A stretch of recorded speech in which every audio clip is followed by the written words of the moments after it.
Hello students, आज का जो हमारा टॉपिक रहेगा दैट इज़ पोटेंशियल स्टेप और सिंगल स्टेप बैरियर। ये भी जो है बच्चे एप्लीकेशन है स्क्रॉडिंजर वेव इक्वेशन की। अभी हमने प्रीवियस लेक्चर के अंदर हमने फर्स्ट एप्लीकेशन डिस्कस करी थी स्क्रॉडिंजर वेव इक्वेशन की, that is free particle in one dimension.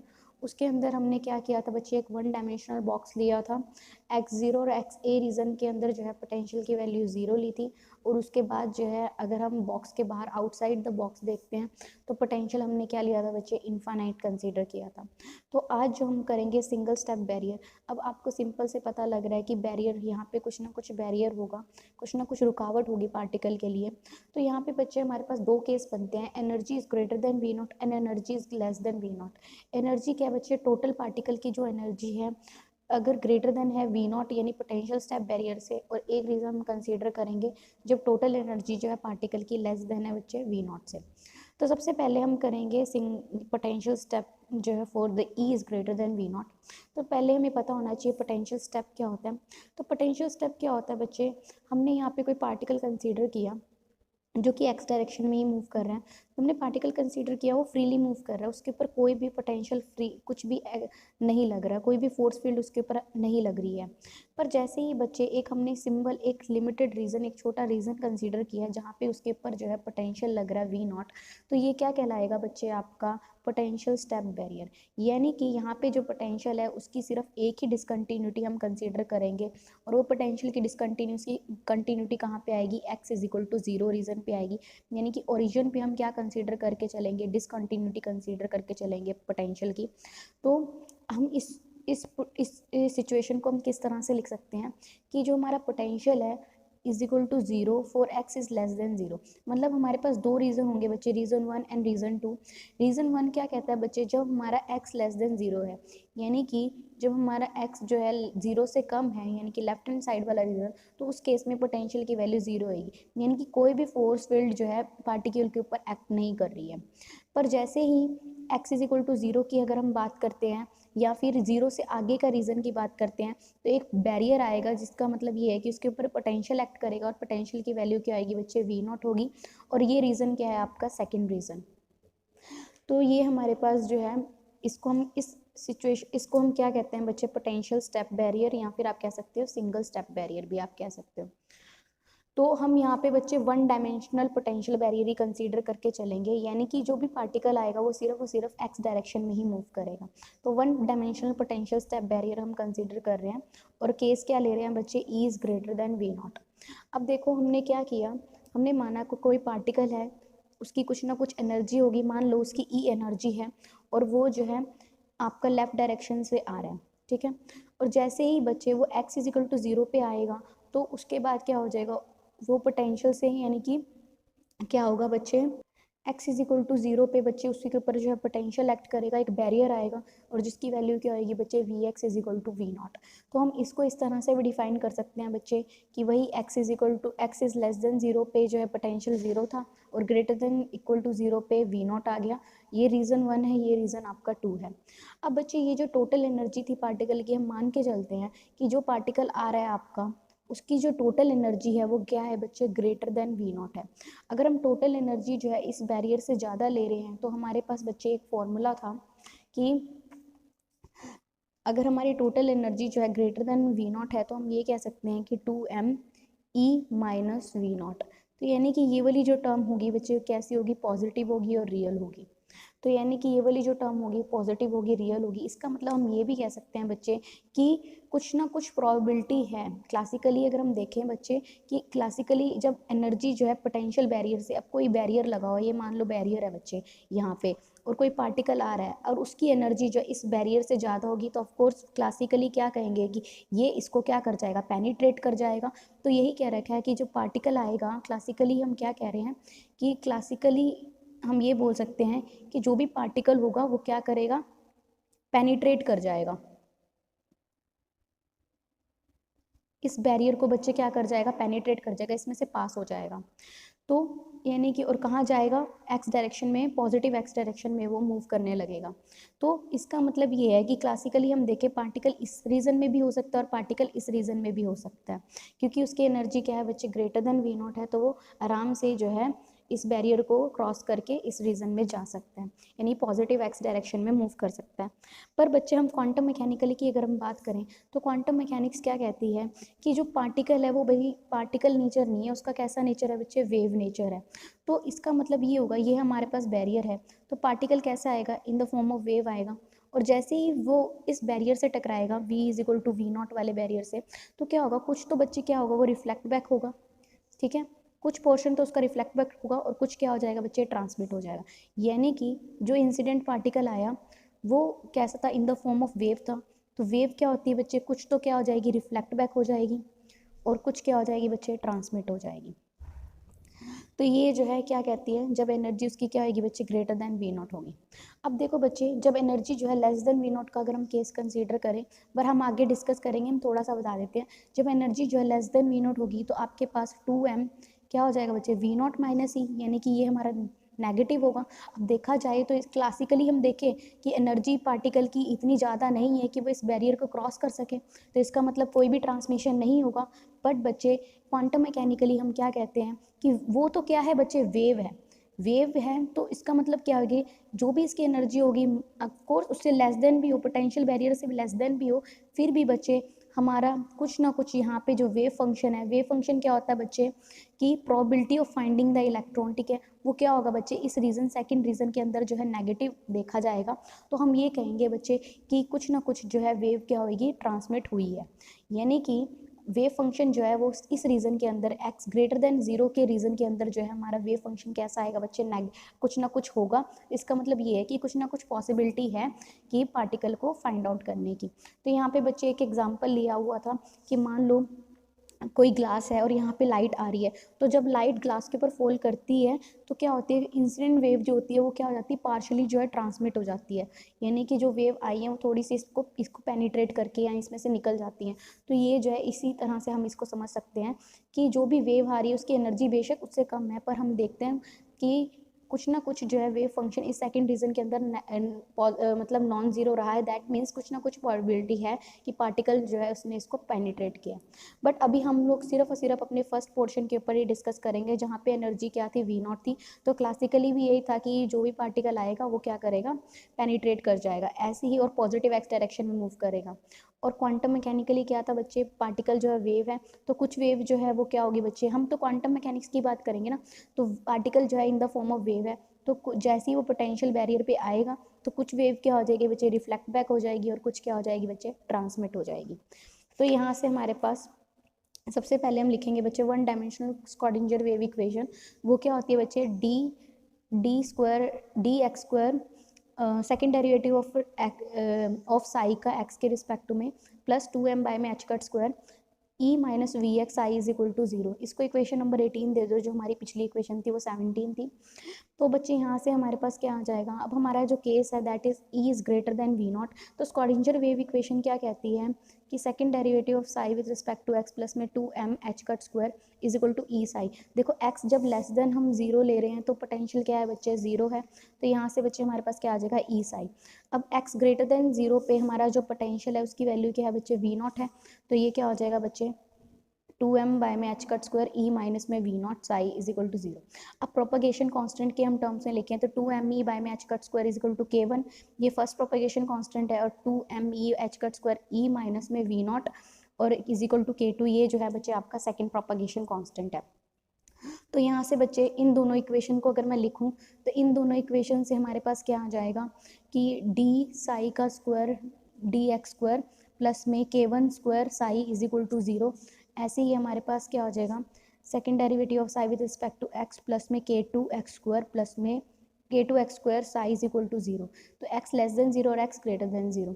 अब यहाँ से बच्चे ये जो है दोनों डिफरेंशियल इक्वेशन है, तो डिफरेंशियल इक्वेशन का जो जनरल सॉल्यूशन होगा वो हमारे पास क्या होगा बच्चे, वो क्या होगा, psi one is equal to A E की पावर आयटा k1x प्लस में बी ई की power minus iota k1x for X is क्या होगा बच्चे, लेस देन 0, और x ग्रेटर देन 0 के लिए क्या हो जाएगा, सी ई की पावर माइनस नहीं, यहाँ पे बच्चे प्लस आएगा, आयोटा के टू एक्स प्लस में डी ई की पावर माइनस आयोटा k2x। तो यहाँ तक हमारा आ जाएगा। तो ये हमारे पास क्या आ जाएगा बच्चे, ये प्लस है बच्चे, तो ये ध्यान रखना। तो यहाँ पे हमारे पास जो है दोनों का जनरल सॉल्यूशन हमने निकाल लिया, साई 1 और साई 2। अब देखो बच्चे, ये जो साई 1 है ये साई 2 है। अब देखो ए बी सी डी जो है बच्चे वो आर्बिट्ररी कांस्टेंट्स हैं, और हमें पता है आर्बिट्ररी कांस्टेंट्स हम कैसे निकालेंगे, by applying boundary condition of psi and D psi by में डी एक्स के ऊपर हम बाउंड्री कंडीशन लगाएंगे। और किस पॉइंट पे लगाएंगे, जहाँ पे डिसकंटिन्यूटी आ रही थी। हमें पता है कि एक्स 0 पे बच्चे पोटेंशियल की वैल्यू क्या हो जाती है, V0 हो जाती है। तो इस पॉइंट पे जो है डिसकंटिन्यूटी आ रही है, तो हम यहाँ पे क्या करेंगे, साई और डी साई बाय में डी एक्स को क्या करेंगे, कंटिन्यूस करेंगे। उससे पहले बच्चे हमारे पास देखो जो साई है वो 2 रीजन में है। साई जो है उसके अंदर जो है 2 टर्म्स आ रही हैं। फर्स्ट टर्म जो है वो क्या प्रेजेंट कर रही है बच्चे, जो हमारी फर्स्ट टर्म है ए ई की पावर आयटा k1x, ये रिप्रेजेंट कर रही है बच्चे कि जो हमारी इंसिडेंट वेव है वो x डायरेक्शन में मूव कर रही है, ठीक है। प्लस बी ई की पावर माइनस आयटा k1x, ये क्या रिप्रेजेंट कर रहा है बच्चे कि रिफ्लेक्टेड वेव, की जो वेव आई ए ई की पावर आयटा k1x, ये फर्स्ट वेव आई, ठीक है। इसको इस तरह से समझ लो बच्चे कि जो इंसिडेंट वेव थी वो क्या थी बच्चे, ए ई की पावर आयटा k1x। अब बच्चे रिफ्लेक्ट बैक हुई कुछ वेव, तो उसका जो हमारे पास सेकंड टर्म क्या थी बच्चे, ई बी ई की पावर माइनस आयटा k1x। तो फर्स्ट रीजन के अंदर जो है हमारे पास जो है साई जो है वो दो टर्म्स हमें मिलेंगी फर्स्ट रीजन के अंदर, तो हमने वो देखी। उसके बाद क्या है बच्चे हमारे पास सेकंड रीजन के अंदर भी 2 टर्म्स है हमारे पास। फर्स्ट टर्म क्या कह रही है कि जो वेव आई है वो क्या होगी, ट्रांसमिट हो गई, तो ट्रांसमिटेड वेव सी ई की पावर आयटा k2x, ठीक है।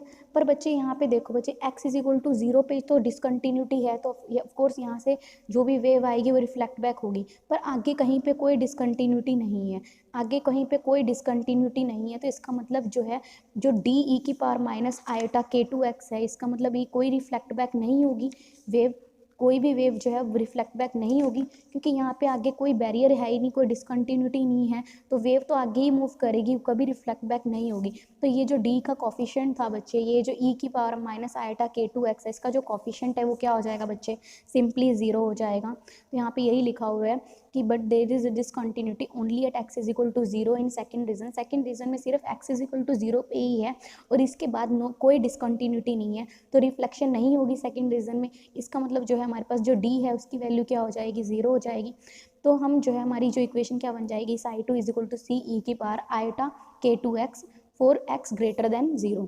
अब बच्चे हम क्या करेंगे, ये हमारे पास निकल के आ गया। अब हम बच्चे क्या निकालेंगे, ए बी सी जो है हमारे पास, यहाँ पे याद रखना बच्चे जो ए है वो हमारा एम्पलीट्यूड है इंसिडेंट वेव का, चाहे ये लिख लो, ए जो है वो एम्पलीट्यूड है इंसिडेंट वेव का, बी जो है आपका क्या होगा, एम्पलीट्यूड रिफ्लेक्टेड वेव का, और सी आपका एम्पलीट्यूड रहेगा बच्चे ट्रांसमिटेड वेव का। तो ये हमें जो है अब ए बी सी हमें डिटरमाइन करनी है, तो ए बी सी हम कांस्टेंट कैसे डिटरमाइन करेंगे, बाय अप्लाइंग बाउंड्री कंडीशन। तो हमने बताया ही था बाउंड्री कंडीशन किस पॉइंट पे लगेगी, एक्स इज इक्वल टू 0 पे। तो यानी कि एक्स इज इक्वल टू 0 पे जो है साई और उसका डेरिवेटिव जो है हमेशा क्या होना चाहिए, कंटिन्यूस होना चाहिए। तो जो साई 1 पहले था फर्स्ट रीजन में, वही साई 2 क्या रहेगा, सेकंड रीजन में होगा at x is equal to 0। और ऐसे ही इसका partial derivative with respect to x जो है साई 1 का is equal to partial derivative of x with respect to psi 2 क्या होगा, सेम होगा at x is equal to 0 पे। तो अब हम जो हमारे पास जो इक्वेशन रही है, हमारे पास फर्स्ट इक्वेशन जो इक्वेशन हमारे पास 23 और 25 है बच्चे, वो क्या है हमारे पास, हमें याद रखनी है।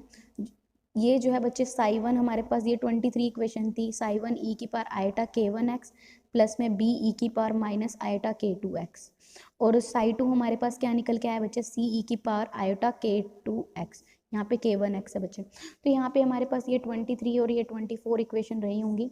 तो बच्चे यहाँ से हमारे पास क्या आ जाएगा, जब हम psi 1 is equal to psi 2 put करेंगे at x is equal to 0 पे, तो हमारे पास क्या आ जाएगा, x is equal to 0 put करोगे तो ये तो 0 ई की power 0 that is 1, A plus में बी इज इक्वल टू क्या आ जाएगा बच्चे, सी आ जाएगा।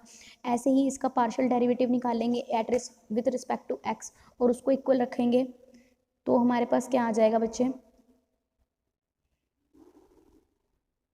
Eight x is equal to 0 हम करेंगे तो पार्शियल डेरिवेटिव ऑफ साई 1 का एक्स के रिस्पेक्ट में क्या आ जाएगा, ए ई की power iota k1x into eta k1, और ऐसे ही प्लस में बी ई की पावर माइनस में iota k1x is equal to into minus iota k1x is equal to C E की पावर माइनस आयटा, यहाँ पे प्लस है बच्चे, plus iota k2 is equal to iota k2। तो यहाँ पे हमारे पास क्या आ जाएगा, आयटा k1 कॉमन, तो a minus B is equal to C E की पावर आयटा k2।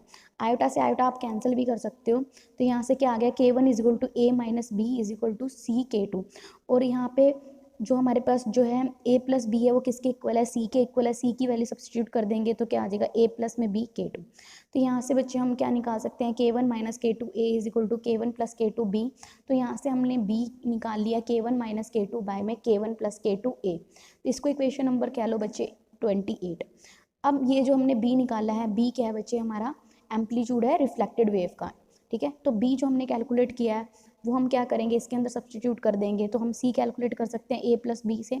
तो a प्लस में b की वैल्यू हम क्या पुट करेंगे, k1 माइनस k2 बाय में k1 plus k2 into a। तो यहाँ से जब हम इसको सॉल्व करेंगे, k1 प्लस k2 एलसीएम आ जाएगा, जब हम इसको सॉल्व करेंगे तो हमारे पास निकल के आएगा 2k1 a बाय में k1 प्लस k2। तो ये इक्वेशन नंबर क्या है आपकी 29। तो यहाँ से बच्चे हमारे पास दो चीज़ें निकल के आई, ठीक है। अब देखो हमने सी कैलकुलेट किया इन टर्म्स ऑफ ए, सी क्या बच्चे, एम्पलीट्यूड ऑफ ट्रांसमिटेड वेव। अब बच्चे हमारे पास जो है वेव फंक्शन है वो क्या था बच्चे, वेव फंक्शन की अगर मैं डेफिनेशन दूं तो वेव फंक्शन हमने लिखा था ए ई की पावर आयटा k1x प्लस में बी ई की पावर माइनस आयटा k1x। तो यहाँ से बच्चे a हमारा कैलकुलेट हो गया, b कैलकुलेट हो गया, हम इसकी वैल्यू पुट कर देंगे, a ई की पावर आयटा k1x प्लस में b की वैल्यू क्या आती है बच्चे, k1 माइनस k2 बाय में k1 प्लस k2 a ई की पावर माइनस आयटा k1x। तो यहाँ से बच्चे हमारे पास ये आ जाएगा, ये क्या है बच्चे, साई इंसिडेंट, और ये क्या है बच्चे, Sai reflection for x is less than 0। x greater than 0 पे क्या था, c ई की पावर आयटा k2x था, और c की वैल्यू क्या है बच्चे 2k1 बाय में k1 प्लस k2 a ई की पावर आयटा k2x। और ये क्या बच्चे, साई ट्रांसमिशन। तो हमारे पास जो है साई फर्स्ट रीजन के अंदर हमें साई इंसिडेंट मिला प्लस साई रिफ्लेक्शन, और जो सेकंड रीजन था उसके लिए हमें क्या मिला बच्चे, साई ट्रांसमिशन। अब बच्चे हमने जो है reflection coefficient and transmission coefficient हम डिफाइन करेंगे। तो रिफ्लेक्शन कॉफिशिएंट क्या होता है बेसिकली, कि कितना जो है इंसिडेंट वेव एम्पलीट्यूड जो है वो रिफ्लेक्ट हुआ है। रिफ्लेक्शन हम ये कह सकते हैं कितना फ्रैक्शन जो है, कितने फ्रैक्शन जो है इंसिडेंट वेव जो है का एम्पलीट्यूड जो है वो क्या हुआ है बच्चे, रिफ्लेक्ट हुआ है। तो उसका जो डेफिनेशन है वो क्या है, magnitude of the reflected amplitude by में मैग्नीट्यूड ऑफ इंसिडेंट एम्पलीट्यूड। ऐसी ट्रांसमिशन कॉफिशिएंट क्या है, कितना फ्रैक्शन जो है इंसिडेंट वेव का ट्रांसमिट हुआ है, यानी कि कितना फ्रैक्शन जो है पार्टिकल जो आया है उसका ट्रांसमिट हुआ है, कितना वो पार्टिकल जो है इस रीजन के अंदर, इस रीजन से इस रीजन के अंदर गया है, कितना फ्रैक्शन। तो वो क्या होगा, magnitude of the transmitted amplitude by में मैग्नीट्यूड ऑफ इंसिडेंट एम्पलीट्यूड। अब बच्चे यहाँ से आपके पास जो है हमने प्रोबेबिलिटी करंट डेंसिटी हमने करी थी, तो प्रोबेबिलिटी करंट डेंसिटी के हमने फॉर्मूला किया था, तो वो क्या था बच्चे, J is equal to real part psi star H cut by में I time curl of curl X psi. तो और इसको हम इस तरह से भी लिख सकते हैं, एच कट बाय में 2 iota M psi star del psi minus psi del psi star. तो इसे इक्वेशन नंबर कह लो बच्चे 32। तो यहाँ से बच्चे हमारे पास क्या आ जाएगा, जब हम निकालेंगे बच्चे करंट डेंसिटी निकालना चाहते हैं हम at x is less than 0। जब x लेस देन 0 है, यानी कि फर्स्ट रीजन की अगर हम बात करें तो उसमें करंट डेंसिटी क्या होगी, तो real of psi star H cut by में आयटा m। अब बच्चे यहाँ से देखो हमारे पास psi star curl psi by में कर्ल x है, एच कट बाय में आयटा m तो कॉन्स्टेंट बाहर ले लिया। अब साई स्टार, अब फर्स्ट रीजन की अगर हम बात करें तो फर्स्ट रीजन में हमारे पास जो साई था वो क्या था बच्चे, फर्स्ट रीजन में हमारे पास जो साई था वो क्या था, ई की पावर आयटा k1x प्लस में बी ई की पावर माइनस आयटा k1x। तो बच्चे इसका साई स्टार करेंगे, इसका साई स्टार करेंगे तो क्या हो जाएगा, ए ई की पावर माइनस आयटा k1x, क्योंकि कॉम्प्लेक्स कंजुगेट ले रहे हैं ना, बी ई की पावर आयटा k1x। तो यही लिखा हुआ है बच्चे साई स्टार। फिर क्या करेंगे बच्चे, इसका कर्ल साई बाय में कर्ल x, इसका डेरिवेटिव करेंगे, तो आयटा k1 ए ई की power iota k1x minus B E की पावर माइनस आयटा k1x। तो ये हमारे पास आ जाएगा। तो यहाँ से बच्चे हम जब इसको इससे मल्टीप्लाई करेंगे, क्योंकि आयटा से iota cancel, h cut k1 by में हम इधर, बाकी इसको इससे मल्टीप्लाई करेंगे, ए स्टार ए आएगा, ए स्टार बी आएगा, ऐसे ही बी स्टार ए आएगा और बी स्टार बी आएगा। तो यहाँ से बच्चे जो हमारी क्रॉस टर्म्स हैं वो सारी कैंसिल हो जाएंगी, वो ख़त्म हो जाएंगी। क्यों हो जाएंगी ख़त्म? क्योंकि जो क्रॉस टर्म्स हैं वो सारी इमेजिनरी आएगी, पर हम यहाँ पे क्या कंसीडर करते हैं, सिर्फ रियल पार्ट कंसीडर करते हैं। तो रियल पार्ट सिर्फ कौन सा होगा, A star minus B B star. तो ये क्या हो जाएगा, ए स्टार ए का मैग्नीट्यूड का स्क्वायर और यहाँ पे क्या हो जाएगा, बी का मैग्नीट्यूड का स्क्वायर। तो यहाँ पे हम इसको इस तरह से भी ले सकते हैं, H cut K1 is momentum of first, तो P1 बाय में m A square minus B square. तो ये नेट करंट आ जाएगा जब क्या था, x इज लेस देन 0 था। तो यहाँ से P is H cut K1 यहाँ पे हमने लिखा हुआ है। तो हमारे पास क्या निकल के आई कि ये जो है फर्स्ट पार्ट जो बताएगा कि करंट डेंसिटी जो है इंसिडेंट की, और P1 बाय में m बी स्क्वायर हमें क्या देगा, रिफ्लेक्टेड की करंट डेंसिटी। ठीक है, तो total current density x is less than 0 वो क्या होगी, इंसिडेंट की करंट डेंसिटी माइनस जो है रिफ्लेक्टेड की करंट डेंसिटी। उसके बाद है बच्चे हमारे पास x इज ग्रेटर देन 0, तो उसके लिए क्या है, j is x is greater then 0, real part of h cut by में आया टाइम। अब यहाँ पे क्या है बच्चे, हमारा जो साई 2 था वो क्या है बच्चे, c e की पावर आइटा k2x। इसका साई स्टार करेंगे तो माइनस आइटा k2x, और इसका फिर derivative iota k2 c e की पावर आइटा k2x। तो यहाँ से बच्चे हमारे पास क्या आ जाएगा, h कट k2 बाय में m, और बच्चे c स्टार c क्या हो जाएगा, c का मैग्नीट्यूड का स्क्वायर, तो p2 बाय में m c स्क्वायर। अब यहाँ पे देखो बच्चे ट्रांसमिटेड करंट, तो ये देख रहे हो कि पहले जो थी रिफ्लेक्टेड करंट था और इंसिडेंट करंट आ रहा है, अब यहाँ पे सिर्फ और सिर्फ क्या आ रहा है बच्चे, ट्रांसमिटेड करंट आ रहा है। तो अब हमारे पास ये बात है कि जो भी इंसिडेंट करंट था और रिफ्लेक्टेड करंट डेंसिटी थी, और अब हमें क्या मिली बच्चे, transmitted current density for x is greater then 0 के लिए। अब putting the value of b and c such that, अब देखो अब आप क्या करोगे बच्चे, यहाँ पे c की वैल्यू सब्सटीट्यूट करो और यहाँ से a और b की वैल्यू सब्सटीट्यूट करो, यानी कि b की वैल्यू सब्सटीट्यूट करो। b की वैल्यू इन टर्म्स ऑफ हमने वो निकाली थी k1 माइनस k2 वाली, तो वो दोनों जब हम वैल्यू सब्सटीट्यूट करेंगे तो हम चेक करेंगे कि करंट डेंसिटी जो है x लेस देन 0 और करंट डेंसिटी जो है x ग्रेटर देन 0, यानी कि प्रोबेबिलिटी करंट डेंसिटी, जो करंट डेंसिटी पहले थी और जो बाद में थी वो दोनों की दोनों क्या होंगी बच्चे, सेम आएंगी जब हम इसके अंदर वैल्यू सब्सटीट्यूट करेंगे। देखो c का आप वैल्यू पुट करोगे, वो वाली जो हमारे पास थी 2k1x बाय में, जो हमारे पास निकल के आई थी ये वाली, यहाँ पे दे रखी है बच्चे, c की वैल्यू है 2k1 बाय में k1 प्लस k2, इसका क्या हो जाएगा, स्क्वायर हो जाएगा। और ऐसे ही जब हम इसकी वैल्यू पुट करेंगे b की, तो हम चेक करेंगे तो हमारा आंसर सेम आएगा। तो ये करके देख लेना एक बार। उसके बाद है बच्चे हमारे पास छोटा सा टॉपिक, अब देखो यहाँ पे हमारे पास रिफ्लेक्शन का हमने डेफिनेशन दी थी, वो क्या थी, जे रिफ्लेक्शन बाय में जे इंसिडेंट। ठीक है, तो रिफ्लेक्शन कॉफिशिएंट का स्क्वायर क्या था बच्चे, जे रिफ्लेक्टेड बाय में जे इंसिडेंट। तो जे रिफ्लेक्टेड हमारे पास निकल के I h cut k1 by में m बी स्क्वायर, बाय में इंसिडेंट क्या थी, एच कट k1 बाय में m ए स्क्वायर, तो बी स्क्वायर बाय में क्या आ गया बच्चे, यहाँ पे ए स्क्वायर। तो रिफ्लेक्शन का स्क्वायर क्या हो जाएगा, अब बच्चे b क्या है हमारे पास, k1 माइनस k2 बाय में k1 प्लस k2 का होल स्क्वायर है। ठीक है, और बाय में ए इंटू ए स्क्वायर है, तो ए स्क्वायर कैंसिल हो जाएगा, तो हमारे पास ये आ जाएगा। ऐसी ट्रांसमिशन क्या है, जे ट्रांसमिशन बाय में जे इंसिडेंट, तो एच कट k1 बाय में m सी स्क्वायर बाय में एच कट k2 बाय में m ए स्क्वायर, तो k2 बाय में k1 सी स्क्वायर बाय में ए स्क्वायर। तो सी स्क्वायर की वैल्यू क्या थी, 2k1 बाय में k1 प्लस k2 का होल स्क्वायर थी, तो हम ये सब्सटीट्यूट कर देंगे इंटू ए स्क्वायर थी, ए स्क्वायर से ए स्क्वायर कैंसिल हो जाएगा, तो k2 बाय में k1 2k1 बाय में k1 प्लस k2 का होल स्क्वायर। तो ये सब्सटीट्यूट करेंगे तो हमारे पास आ जाएगा 4k1 into k1 plus k2 का होल स्क्वायर। तो हमारे पास रिफ्लेक्शन कॉफिशिएंट आ गया, ट्रांसमिशन कॉफिशिएंट आ गया, इनका स्क्वायर आ गया। अब इन जो रिफ्लेक्शन कॉफिशिएंट है, ये कितनी फ्रैक्शन जो है वेव रिफ्लेक्ट हुई और कितनी फ्रैक्शन वेव जो है ट्रांसमिट हुई, इनका जो स्क्वायर हम करेंगे और इनको ऐड करेंगे तो हम देखेंगे वो क्या आ जाएगा, आर स्क्वायर प्लस के स्क्वायर जब हम करेंगे, इसका स्क्वायर प्लस इसका स्क्वायर जब हम करेंगे, इसको सॉल्व करेंगे तो हमारे पास ये वैल्यू क्या आ जाएगी, 1 आ जाएगी। तो यानी कि जो सम ऑफ प्रोबेबिलिटीज हैं फॉर रिफ्लेक्शन एंड ट्रांसमिशन, वो क्या निकल के आएंगी बच्चे, यूनिटी निकल के आएंगी, कि जितनी रिफ्लेक्ट होने की प्रोबेबिलिटी है उसका स्क्वायर और जितनी ट्रांसमिट होने की प्रोबेबिलिटी है वो क्या होगी बच्चे, हमेशा क्या रहेगी, यूनिटी रहेगी। तो ये प्रूफ भी हो जाता है कि आर स्क्वायर प्लस में टी स्क्वायर क्या आएगा बच्चे, 1 आएगा। तो यहाँ से बच्चे एक चीज़ और लिखी हुई है कि आर स्क्वायर जो है रिफ्लेक्शन कॉफिशिएंट का स्क्वायर, ये 0 को अप्रोच करेगा। ऑफकोर्स देखो k1 अगर k2 को अप्रोच करेगा तो रिफ्लेक्शन कोफिशिएंट का स्क्वायर क्या हो जाएगा बच्चे, 0 हो जाएगा। और अगर K2 0 होगा, K1 का स्क्वायर बाय में K1 का स्क्वायर, रिफ्लेक्शन कोफिशिएंट क्या हो जाएगा बच्चे, आपका यूनिटी हो जाएगा। नेक्स्ट है इसके बाद बच्चे हम निकाल रहे हैं कि प्रोबेबिलिटी ऑफ रिफ्लेक्शन, कितनी जो है रिफ्लेक्शन हुई है, क्या प्रोबेबिलिटी है रिफ्लेक्शन होने की, वो क्या है बच्चे, जे रिफ्लेक्शन बाय में जे इंसिडेंट। तो जे रिफ्लेक्टेड यानी कि करंट डेंसिटी जो है रिफ्लेक्टेड की डिवाइडेड बाय करंट डेंसिटी का जो है आपकी आपकी इंसिडेंट जो करंट डेंसिटी है वो।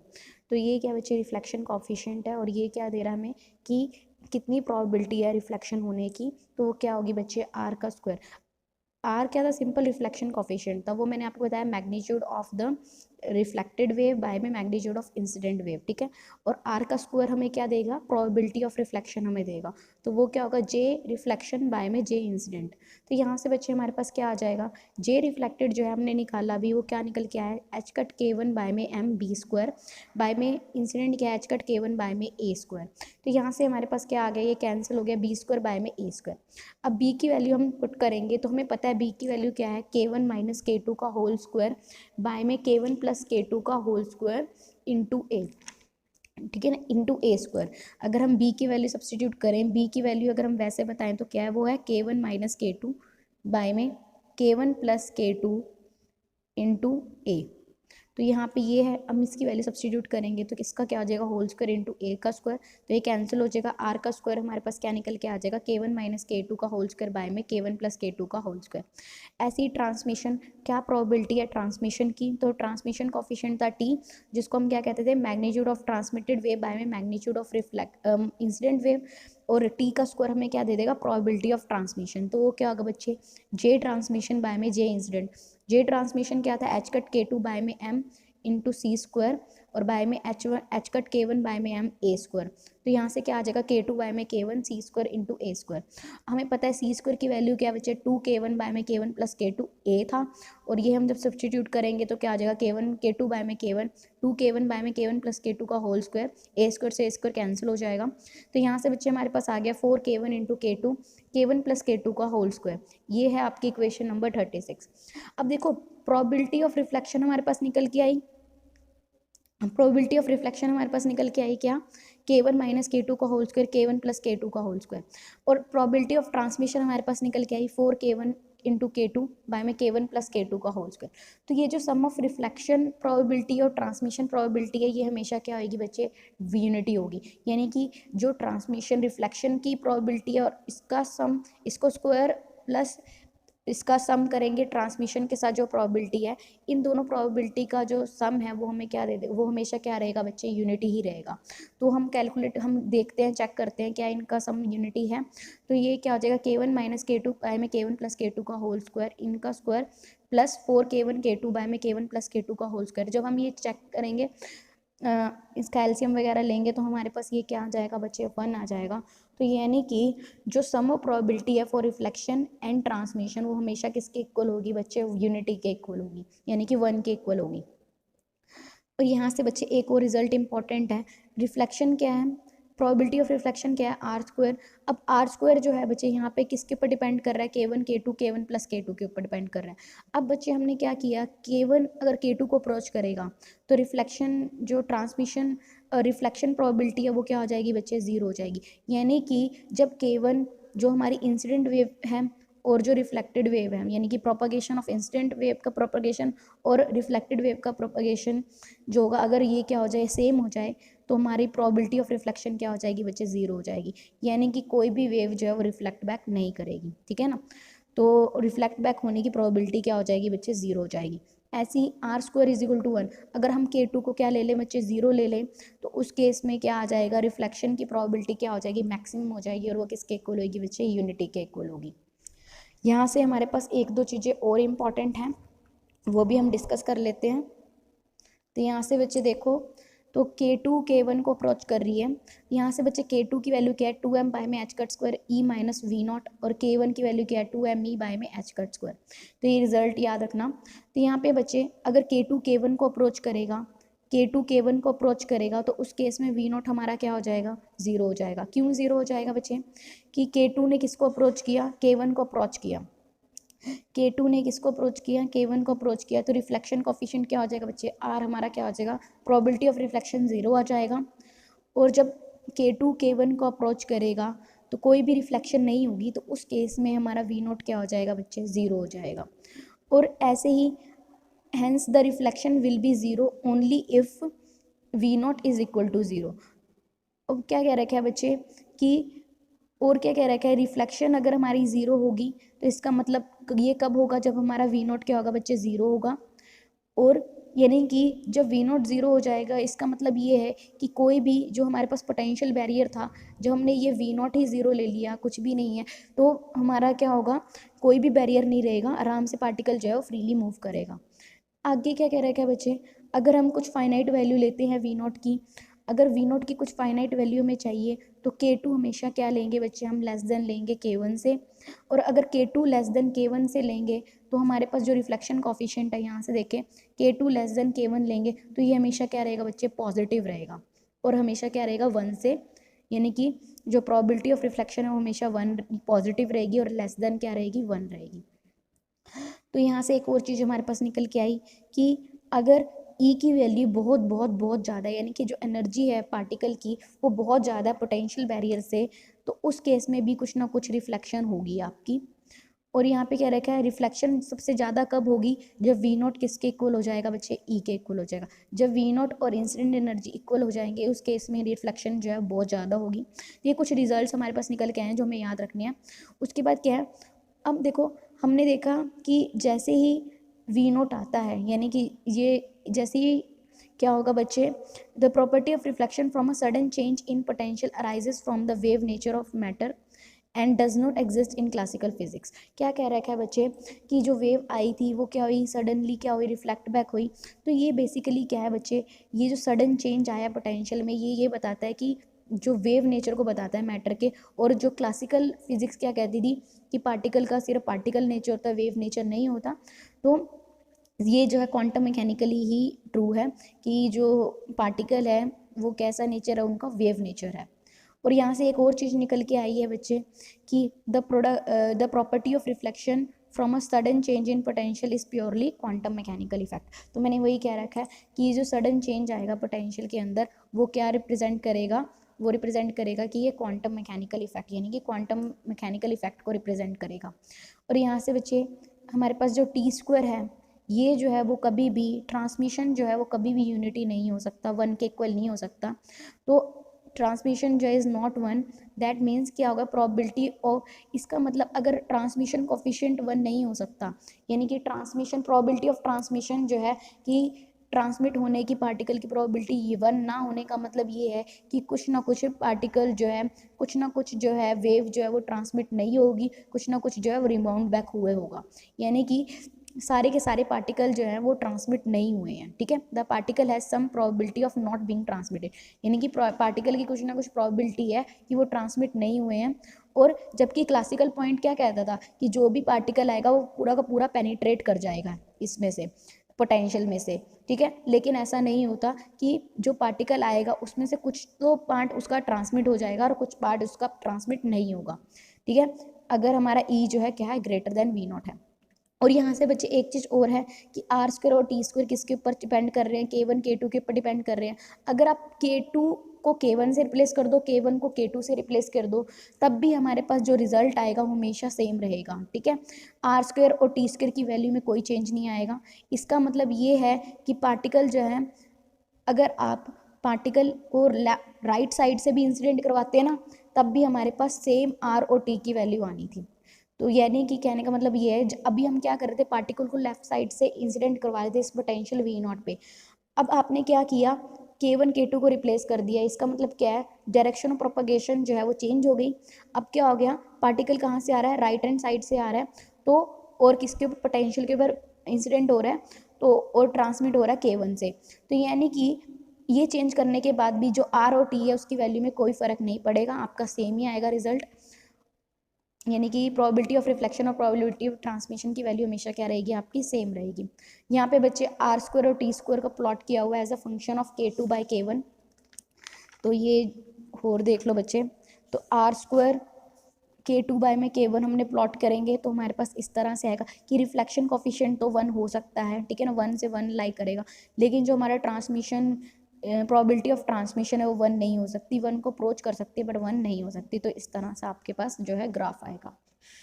तो अभी के लिए इतना ही, कल हम करेंगे बच्चे जब हम एनर्जी लेंगे लेस देन V0 हम कंसीडर